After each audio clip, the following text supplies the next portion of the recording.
stench soup.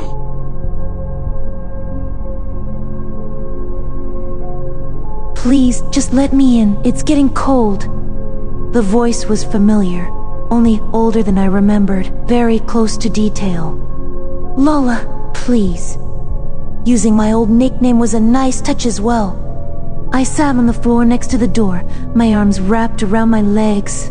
Of course this had to happen the 1 week my parents left me alone. They hadn't gone on vacation for years. I practically begged them to get away for a while, for their own good. If I called them, they'd come right back, but I don't think that would have helped me anyway. Besides, I wasn't an idiot. I heard the knock and I would not open that door. When someone comes to your house, they will ring the bell or knock a few times. Most people like to play safe and simply use the bell, and then you open the door as you normally would. But never, absolutely never, should you open the door when there's only one knock. It was the very first thing we were told when we moved to this neighborhood all those years ago. There are a bunch of rumors of people disappearing or suddenly dying after opening their doors, though they all supposedly happened before we even lived here. I never believed in it, not even when I was little. This town was simply insane. Most people here were a little eccentric and unusual. Well, that's what I believed until I heard my lost sister call for me after the one loud knock on our front door. Please, go away, I whispered. Even after all those years, I recognized her voice. And when I heard it, I jumped right up, ready to open the door wide. But I knew it wasn't her. I looked through the window. There was nobody in front of her door.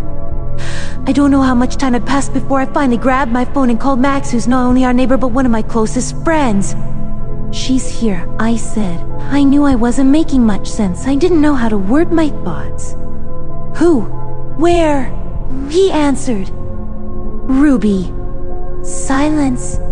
What? Max started speaking but stopped. She knocked. That was enough information for him. You didn't open, did you? I shook my head, which of course he couldn't see. I'm coming over now, okay? I'm not sure how many minutes passed, but Ruby had stopped asking me to open the door. Hey, Lainey, I don't think the bell is working. I heard Max. Maybe they screwed with it. I swallowed. You could knock. There was silence for a little while, followed by one loud thud. When I didn't open the door, the sound of Max started shouting loudly. Open the f***ing door! His voice became louder and louder until it hit a frequency that almost made my eardrums explode. I didn't move, I didn't speak, and finally, the doorbell rang and the voice became silent. Slowly, I got up from the door to look outside. This time, it was really him. The last time I saw her, we had the biggest fight of our lives. We were sitting in the living room with tea that had already turned cold. I don't open up about Ruby often, but hearing her voice today really messed me up. And all because of stupid Jack, I rolled my eyes. Max smiled. A boy? I shook my head and laughed. Jack was a stuffed toy in the shape of a pumpkin. I'd never told Max about the fight. In fact, nobody but my parents knew about it. I loved the damn thing. Wanted it at the Halloween carnival. When Ruby saw it, she begged me to give it to her. She cried for hours because she hadn't won it. And even when my parents said they'd buy her another toy, she wouldn't stop. She wanted mine. Well, she wanted to be just like you. It's sweet. I nodded. Ruby was a year younger than me, but she used to act as if we were twins. She wore my clothes, played the same sports, and always wanted to hang out with me and my friends. When I think about it now, I think it was adorable. Of course, back then I found it insufferable. I sigh. For days I took Jack everywhere with me, even to the bathroom. It was probably just out of petness, but that toy became everything to me. So when I came home from school one afternoon and saw that Ruby had cut it in half, I screamed at her like never before. She only looked at me with big teary eyes. Max put his hand on my shoulder.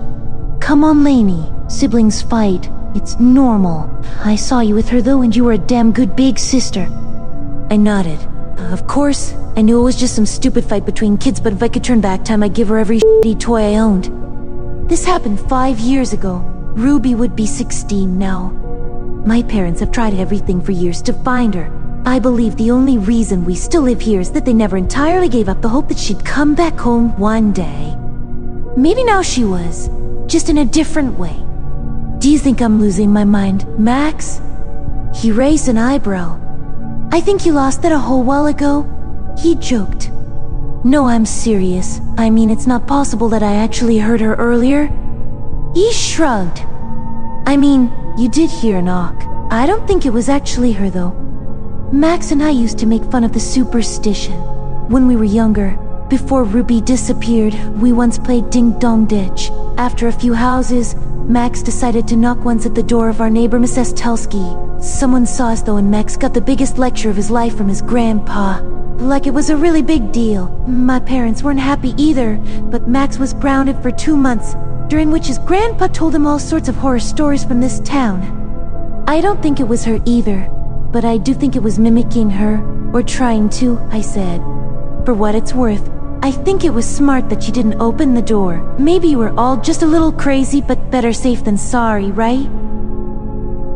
Max offered to stay the night and I immediately said yes. We got the air mattress and watched movies until I started to hear him snoring. The good thing about Max was, I never felt awkward around him. He regularly stayed over since we were little, especially often after Ruby was gone. Having him here really helped against the silence. My mind became easier, and my body heavier. Real thoughts started to mix with dreams. I was beginning to fall asleep. And then there was another knock. It came from the front door downstairs, but I heard it loud and clearly. My heart started racing, just like it did this afternoon. Max, did you hear that? I whispered, but he didn't answer. Lola, it's dark. Please come and get me. Ruby's new voice cried from outside. Max, please tell me you hear this.